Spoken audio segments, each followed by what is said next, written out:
Por tanto, es necesario que con más diligencia atendamos a las cosas que hemos oído, no sea que nos deslicemos.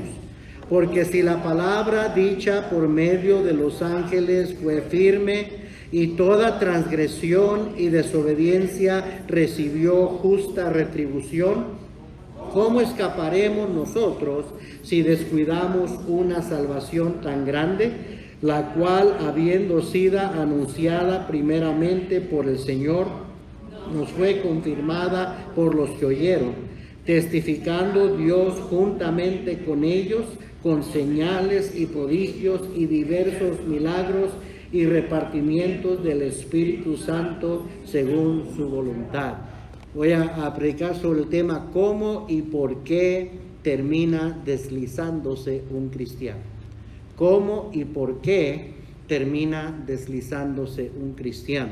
Es que vamos a orar. Señor, bendice tu palabra en esta noche. Dice la Biblia en el versículo 1, por tanto es necesario que con más diligencia atendamos a las cosas que hemos oído, no sea que nos deslicemos. No vaya a ser que te deslices. ¿Qué significa deslizarse? ¿Quién es un deslizado? Algunos usan el término resbalado. ¿Puede un cristiano llegar a deslizarse al punto de desligarse de Cristo? Un cristiano deslizado es alguien que ha descuidado áreas claves para una vida cristiana firme y saludable. Y es por eso que un cristiano deslizado se convierte típicamente en un cristiano indiferente, apático, hasta desobediente. Definitivamente llega a ser un cristiano inútil, o sea que ya no es útil en las manos del Señor, para la obra del Señor, precisamente porque anda deslizado. Un cristiano deslizado es alguien que ha perdido contacto, comunión con Dios, es alguien que se ha enfriado espiritualmente. Tantas cosas pudiéramos decir, ¿verdad? O aludir a lo que significa estar deslizado. Es posible que aquí en nuestra iglesia haya más de alguno deslizado. Sí, es posible. O alguien que se esté deslizando. Claro que sí. Si no hace nada al respecto, terminará perdiendo su gozo y hasta convirtiéndose en un cristiano cínico, un tropiezo para otros, porque eso es lo que pasa con un cristiano deslizado. Antes que nada, pues hay que aclarar que deslizarse no quiere decir perder su salvación. Amén. La seguridad de la salvación es una doctrina bien establecida, bien clara, y la Biblia no se contradice.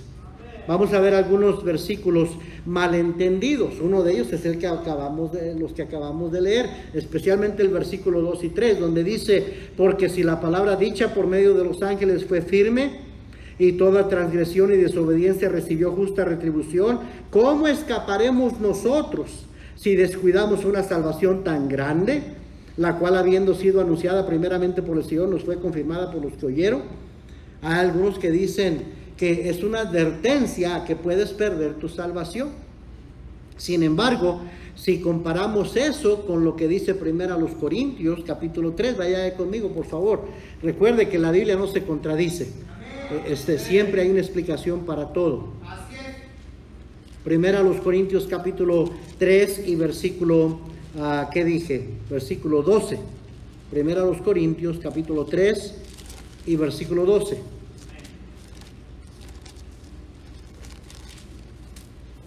Y si sobre este fundamento alguno edifica oro, plata, piedras preciosas, madera, heno, hojarasca. A propósito, déjenme pausar. Versículo 1 comienza diciendo: de manera que yo, ¿qué dice? Hermanos. De manera que yo, ¿qué dice? Hermanos. Está hablándole a hermanos en Cristo, a cristianos. ¿Ok? Y dice en el versículo 12, si sobre este fundamento alguno edificare oro, plata, piedras preciosas, madera, heno, hojarasca, la obra de cada uno se hará manifiesta, porque el día la declarará, pues por el fuego será revelada. Y la obra de cada uno cual sea, por el fuego la probará. Si permaneciere la obra de alguno que sobreedificó, recibirá recompensa. Si la obra de alguno se quemare, él sufrirá pérdida. Pero mire lo que dice al final: si bien él mismo será salvo, aunque así como por fuego. Y bueno, hay mucho que hablar ahí acerca de ese pasaje. El fuego al que se está refiriendo no es el fuego del infierno, no es el fuego de un horno, no es el fuego de la prueba. Creo que si vamos a ver Apocalipsis y nos vemos la descripción del Señor Jesucristo, que tiene ojos como llamarada de fuego, y es una referencia al día del juicio del cristiano, del tribunal de Cristo, donde vamos a ser juzgados. Cristo es el juez que nos va a juzgar, y el fuego que va a probar nuestras obras es la mirada del Señor, porque Él sabe todo. Él sabe los motivos de no nada más qué es lo que hacemos, sino por qué lo hacemos.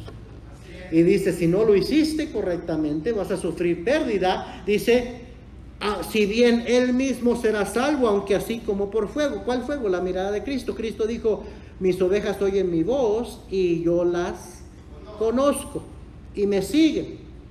Amén. Y Él dijo, y no perecerán jamás. Él prometió que Él conoce a sus ovejas y que no pereceríamos jamás, que Él conoce quiénes somos.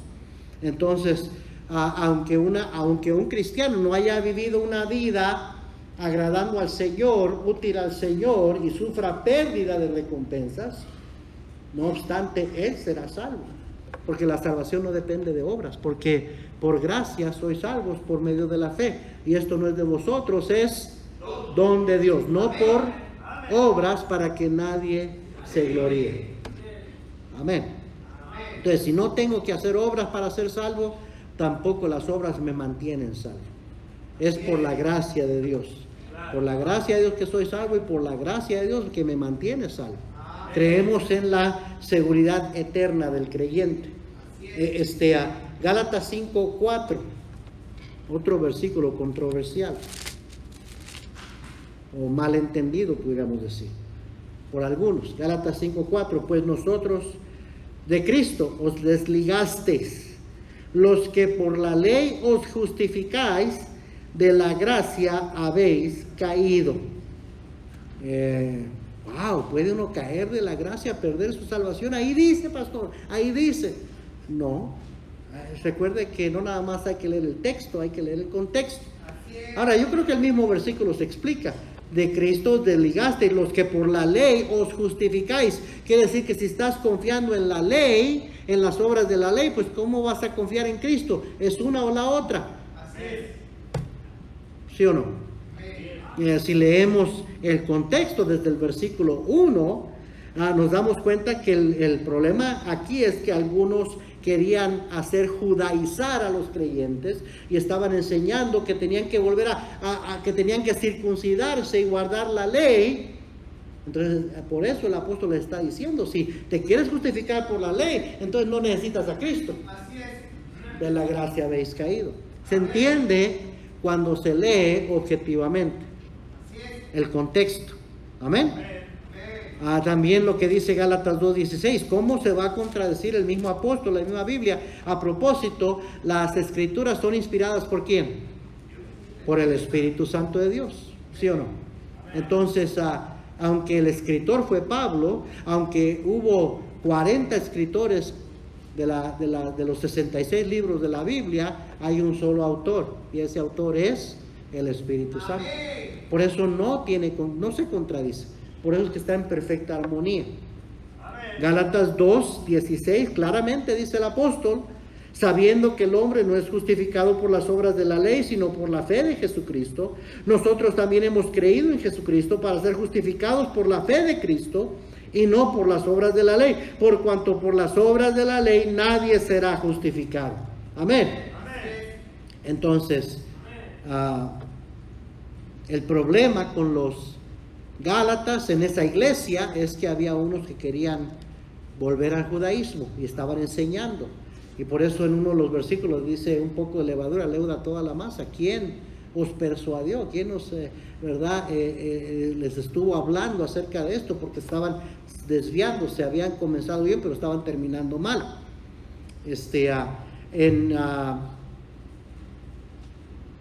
Hebreos 12:15 es otro versículo que se ha malentendido. Vaya allá conmigo, por favor. Hebreos 12, versículo 15. Donde dice, mirad bien, ten cuidado, no sea que alguno deje de alcanzar la gracia de Dios. Ahí está. Alguno puede dejar de alcanzar la gracia de Dios. Una vez más, la salvación es por gracia, por medio de la fe, no es por obras. La gracia es el favor inmerecido de Dios. No hay nada que yo pueda hacer para obtener la gracia de Dios más que simplemente creer, poner mi fe en Cristo. Y entonces la gracia de Dios, el favor inmerecido de Dios es el que me salva. Por gracia soy salvos. Amén. Entonces tampoco puedo hacer nada para mantenerme dentro de esa gracia o no perder la gracia. Dice, mirad bien, no sea que alguno deje de alcanzar la gracia de Dios, que brotando alguna raíz de amargura os estorbe y por ella muchos sean contaminados. Si leemos versículo 16 en adelante, recuerde que esta es la carta a los hebreos. Eran judíos creyentes, pero dentro de ese grupo había algunos que todavía querían seguir practicando la ley. Y por eso el libro de Hebreos es un tremendo libro de comparación del Antiguo Testamento y la ley y Moisés y el nuevo pacto en Cristo Jesús. Y como el tema de Hebreos es que Jesucristo es mejor que Moisés, mejor que el sábado, mejor que los sacrificios, mejor, porque Él es el cumplimiento de la ley.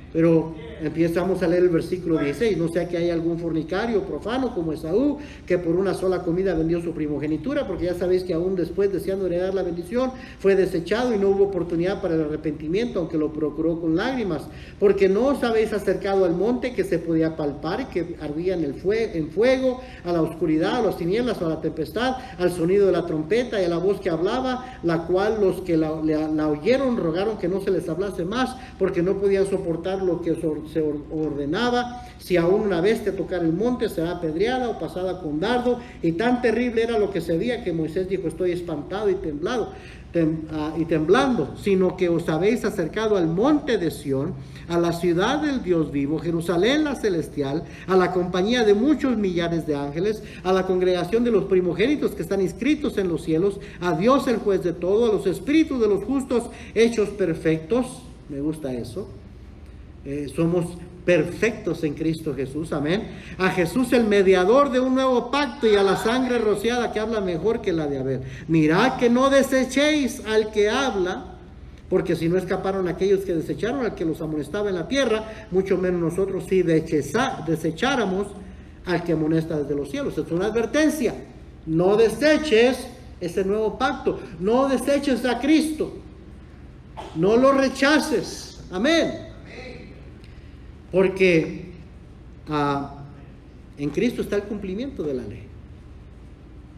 Y cuando dice, no sea que alguno deje de alcanzar la gracia de Dios, si leemos el contexto, podemos darnos cuenta que está hablando de gente que no está realmente confiando en el Señor Jesucristo, sino que ponen su fe en la ley nuevamente.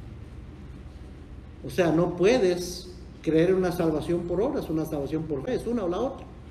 Amén. Mateo 24:13, otro versículo malentendido, malinterpretado. Mateo 24:13. Mas el que persevere hasta el fin, este será salvo. Ahí está. Hay que perseverar. Si no, no vas a ser salvo. Bueno, si lees el contexto del capítulo 24, primeramente Mateo fue escrito al judío para comprobarle que Jesús era el Mesías prometido, el Rey de Reyes, el Rey, el Hijo de David prometido. Y capítulo 24 no se toma mucha inteligencia para darse cuenta. Usted lee el versículo 9, dice, entonces os entregarán a tribulación y os matarán y seréis aborrecidos de todas las gentes por causa de mi nombre. En los versículos 15 en adelante, por tanto, cuando veáis en el lugar santo la abominación desoladora de que habló el profeta Daniel, el que lee entienda. Entonces los que están en Judea huyan a los montes, el que esté en la azotea no desciende para tomar algo de su casa, y el que esté en el campo no vuelva atrás para tomar su capa. Mas hay de las que estén encintas y de las que críen en aquellos días. Orad pues que vuestra huida no sea en invierno ni día de reposo, porque habrá entonces gran tribulación, cual no la ha habido desde el principio del mundo hasta ahora, ni la habrá. Está hablando del tiempo de la tribulación, ya después que la iglesia haya sido arrebatada. Así es. Y cuando Dios comience a tratar con la nación de Israel nuevamente en esos 7 años del periodo de la tribulación. Entonces, allí sí vas a tener que perseverar hasta el fin para ser salvo. Pero ahorita no. ¿Por qué? Porque la salvación es por gracia. Estamos en la era de la gracia, la era de la iglesia. La salvación es gratuita para el que cree. Somos justificados gratuitamente por su gracia, dice la palabra de Dios. Amén. Entonces hay versículos que si no se comparan con todo el contexto y con todo lo demás que habla la Biblia, pueden sacarse fuera de contexto y enseñar una falsa doctrina, como que la salvación se puede perder.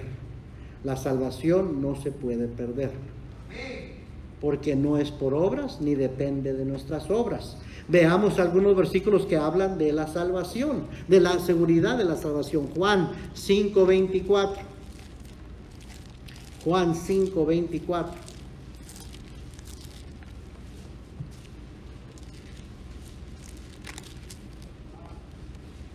De cierto os digo, el que oye mi palabra y cree al que me envió, tendrá vida eterna. ¿Dice eso?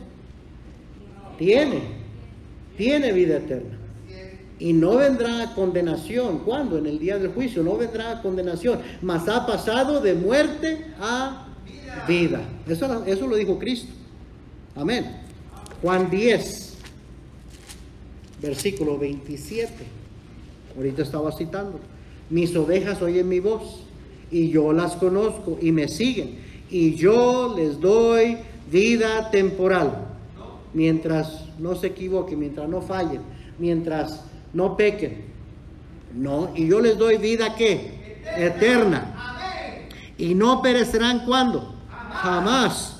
Ni nadie las arrebatará de mi mano. Mi Padre que me las dio es mayor que todos y nadie las puede arrebatar de la mano de mi Padre. Amén. Mire, primera de Pedro, capítulo 1. Primera de Pedro, capítulo 1, versículo 3. Bendito el Dios y Padre de nuestro Señor Jesucristo, que según su grande misericordia nos hizo renacer para una esperanza viva por la resurrección de Jesucristo de los muertos. ¿Se acuerdan que Cristo dijo: yo soy la resurrección y la vida? El que cree en mí, aunque esté muerto, ¿qué? Vivirá. Amén. Versículo 4, para una herencia incorruptible, incontaminada e inmarcesible, reservada en los cielos para vosotros, que sois guardados, ¿por qué? Por el poder de Dios, mediante la fe, para alcanzar la salvación que está preparada para ser manifestada en el tiempo postrero.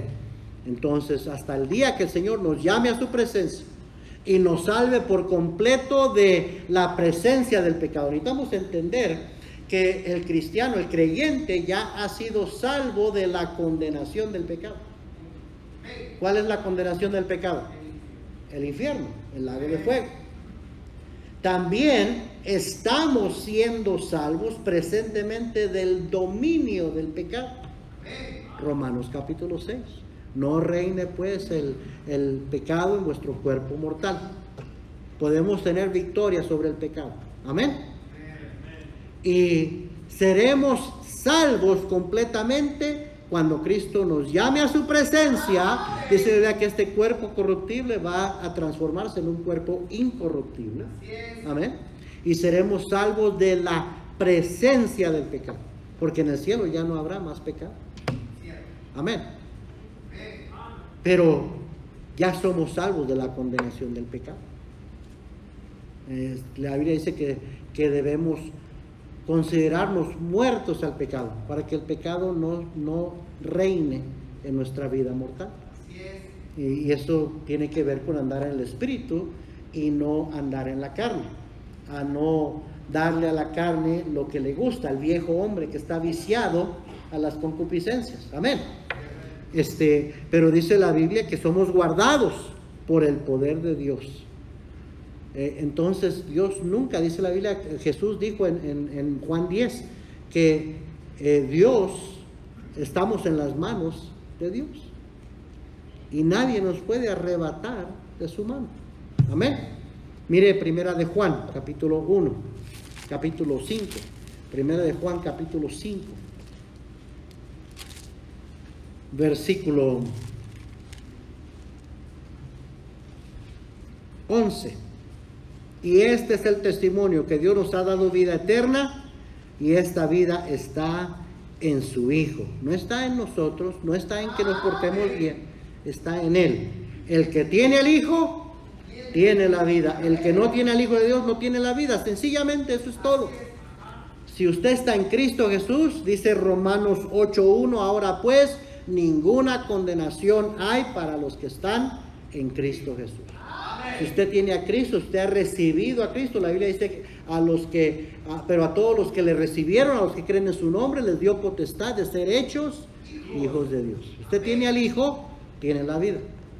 Si no tiene al Hijo, si no le ha recibido, no tiene la vida. No tiene que ver con la clase de persona que es, porque últimamente todos somos pecadores y estamos destituidos de la gloria, dice la Biblia.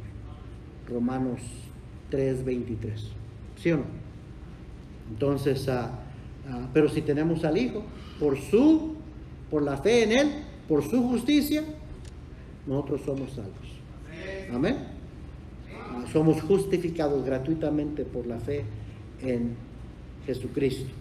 Dice el versículo 13: estas cosas os he escrito a vosotros que creéis en el nombre del Hijo de Dios, para que sepáis que tenéis, tiempo presente, son verbos presentes, sepáis, tenéis vida eterna, y para que creáis en el nombre del Hijo de Dios.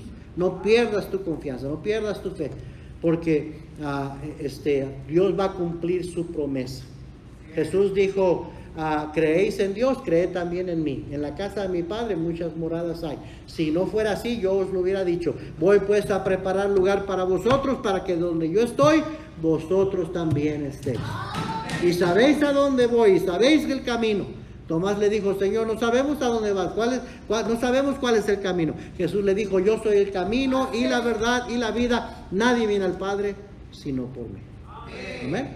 Entonces, si está en Cristo, tiene la salvación. Ninguna condenación hay para los que están en Cristo Jesús. Entonces, deslizarse, paso todo ese tiempo para reiterar, afirmar, deslizarse no significa perder la salvación. Pero entonces, ¿qué es lo que significa? Ahorita vamos a verlo. Pero ¿cómo es que un cristiano, primeramente, cómo es que un cristiano comienza a deslizarse? Número 1, regresemos a nuestro pasaje. Hebreos, por favor, capítulo 2.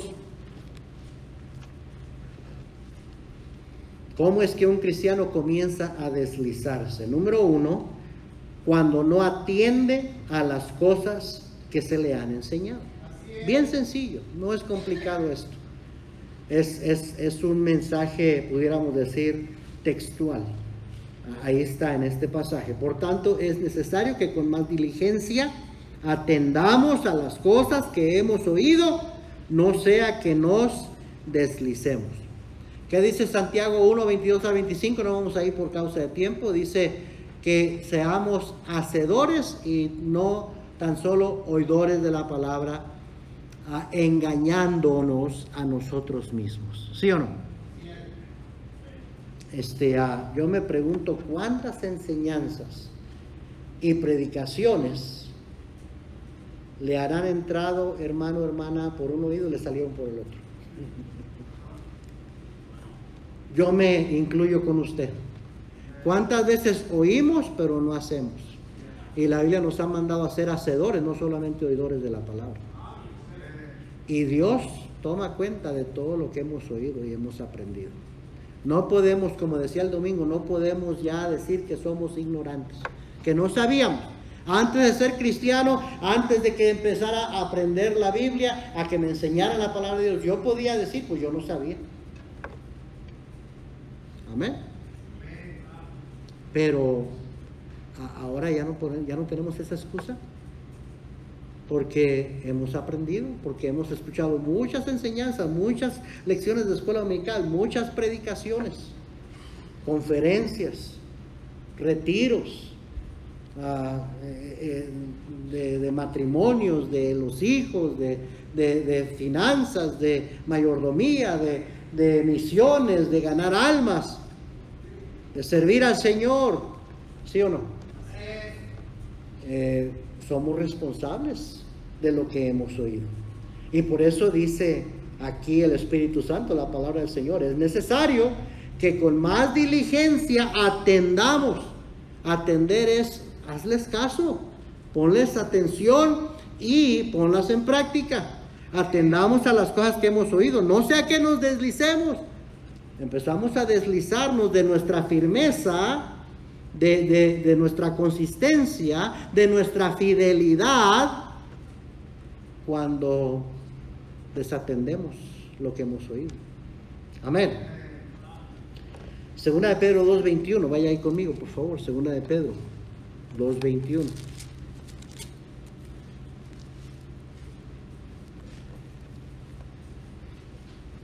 Algo parecido, vamos a usarlo para aplicar esto que estamos hablando. Dice aquí, porque está hablando casi de lo mismo, de otras personas, pero se entiende de la misma manera. Porque mejor les hubiera sido no haber conocido el camino de la justicia, que después de haberlo conocido volverse atrás del santo mandamiento que les fue dado.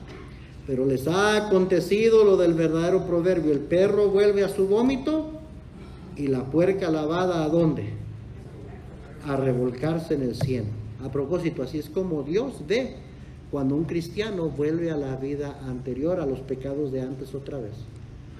Así tan asqueroso como es un perro que vuelve a su vómito, así tan sucio, tan cochino como es una puerca, un puerco que se lava y vuelve a revolcarse en el lodo.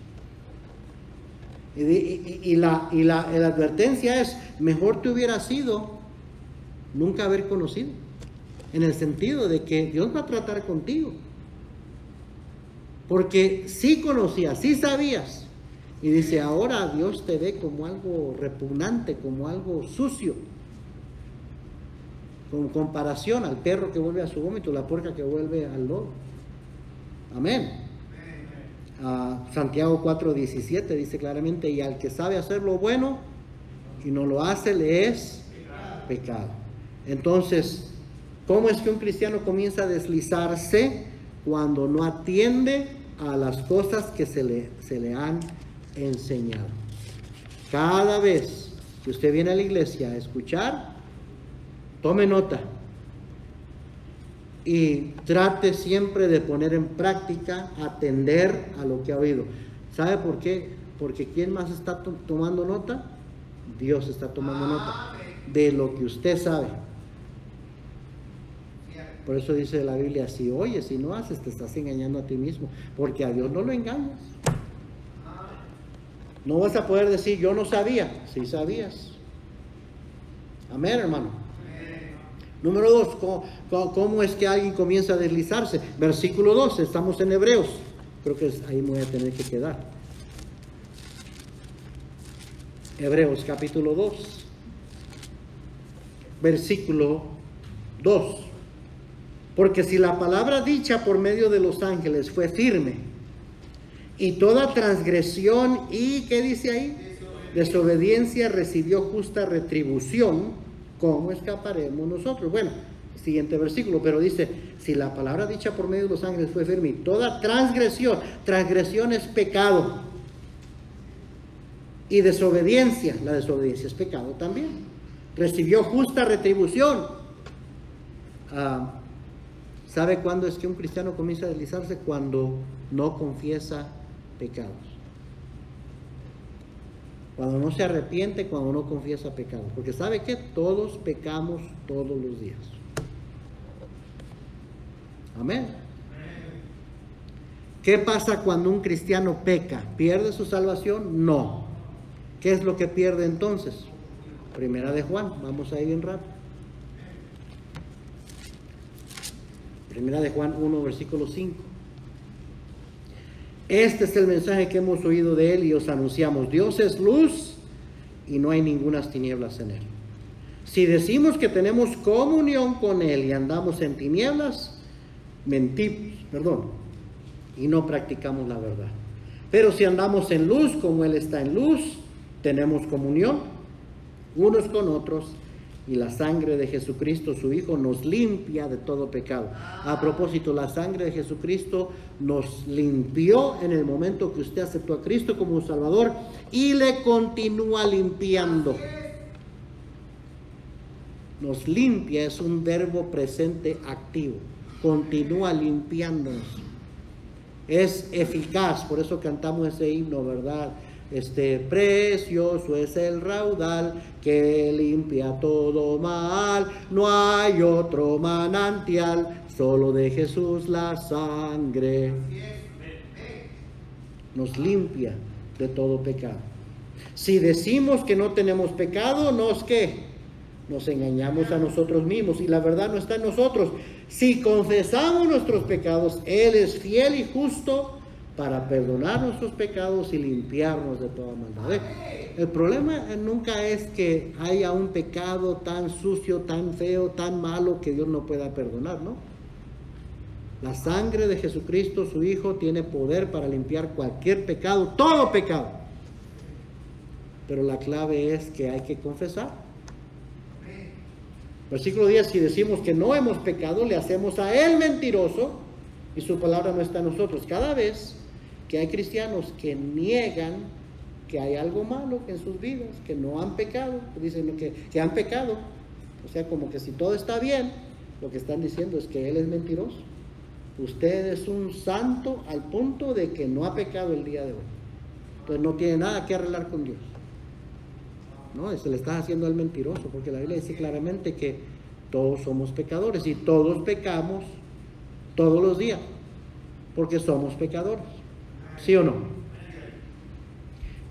Pero lo que hace falta es confesar. Mire primero a los Corintios 11, 31. Nada más estoy terminando este punto, no voy a continuar con el siguiente. Primero a los Corintios 11, 31 dice: si pues nos examinásemos a nosotros mismos, no seríamos ¿qué? Juzgados.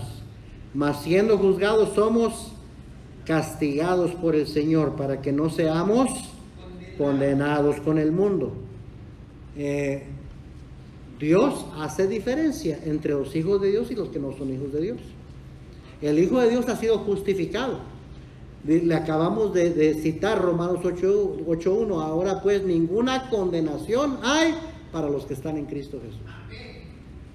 El que está sin Cristo ya está condenado. Dice la Biblia, el que no cree ya ha sido condenado. Pero el que cree ha sido justificado, ha sido perdonado. Y dice la Biblia, Dios va a tener que castigarte porque eres su hijo. Porque tú no vas a ser condenado con el mundo, igual que el mundo. Entonces Dios a sus hijos, dice Hebreos capítulo 12, versículo 5 al 11, vamos ahí, no lo vamos a leer todo, pero nada más 2, 3 versículos. Hebreos 12, 5. Y habéis ya olvidado la exhortación que como a hijos se os dirige diciendo: hijo mío, no menosprecies la disciplina del Señor, ni desmayes cuando eres reprendido por Él, porque el Señor al que ama disciplina y azota a todo el que recibe por hijos. Si soportar la disciplina, Dios os trata como hijos, porque ¿qué hijo es aquel a quien el Padre no disciplina? Pero si se os deja sin disciplina, de la cual todos han sido participantes, entonces sois bastardos y no hijos. Bastardo era un término muy fuerte que se usaba para un muchacho, una muchacha sin padre. Bastardo. Y la Biblia usa esa palabra, dice, si Dios no te disciplina, quiere decir que no eres hijo. O sea, yo tengo 3 hijos, Y cuando eran chiquitos y jóvenes, yo los disciplinaba. Pero, pastor, tengo muchos otros niños y jóvenes en la iglesia. Yo no me iba a andar disciplinando a otros hijos de otros hermanos, porque no son mis hijos. Cada quien disciplina, corrige a sus hijos. Y lo que está diciendo la Biblia es, si eres hijo de Dios, Dios te va a castigar, porque ¿qué padre es aquel que no disciplina a sus hijos? Un padre se preocupa por sus hijos y va a disciplinar cuando andan en malos caminos. ¿Sí o no? Entonces, si eres hijo, Dios te va a disciplinar. Y si no te disciplina, entonces no eres hijo. Dios no se va a preocupar de los que no son sus hijos. El incrédulo, el que no ha creído en Cristo, el que no es salvo, Dios no se va a tomar el tiempo de andarlos castigando. Ahora, el pecado castiga. ¿Sí me está siguiendo? Pero últimamente lo que le espera a la persona sin Cristo, ¿qué es? La condenación en el infierno. Ese es el castigo final por el pecado. Pero nosotros ya hemos sido salvos de la condenación del pecado. Ahora nos portamos mal, desobedecemos, no confesamos pecados. Dice la Biblia, si te examinaras a ti mismo no serías juzgado. Pero como no te examinas a ti mismo, no confiesas tu pecado, entonces Dios va a tener que tratar contigo. Y acá nos dicen Hebreos, ¿por qué? Porque Dios te ama, y porque te ama eres su hijo, te va a disciplinar. Amén. Entonces hay que confesar pecados, y ahí es donde entra el siguiente versículo que dice, ¿cómo escaparemos nosotros? ¿De qué? ¿Cómo escaparemos del juicio, hermanos, del Señor Jesucristo en su tribunal? Segunda a los Corintios 5:10 dice claramente, porque es necesario que todos nosotros comparezcamos ante el tribunal de Jesucristo, de Cristo, para que recibamos según lo que hayamos hecho mientras estábamos en el cuerpo, sea bueno o sea malo. Conociendo pues el temor del Señor, persuadimos a los hombres. Pero espero que a vosotros, dice el apóstol, y a vuestras conciencias, esté ahí claro, ¿no? ¿Cómo está tu vida? Un día le vas a dar cuentas al Señor. Dice Primera de Pedro 4:17, porque es tiempo de que el juicio comience por la casa de Dios. Y si primero comienza por nosotros, ¿cuál será el fin de aquellos que no obedecen al Evangelio? Y si el justo con dificultad se salva, dice el siguiente versículo, ¿dónde aparecerá? El incrédulo, el pecador.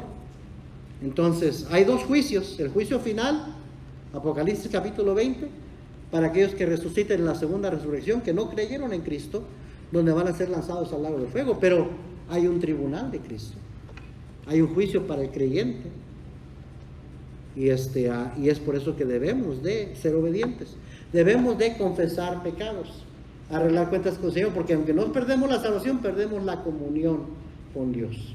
Amén. ¿Cuándo es que comienza a deslizarse? Se desliza un cristiano cuando no atiende a lo que ha oído, cuando lo oye pero no lo hace, cuando no confiesa pecados y los deja ahí. Amén. Empieza a deslizarse. Y hay otras dos cosas más, luego lo cubrimos.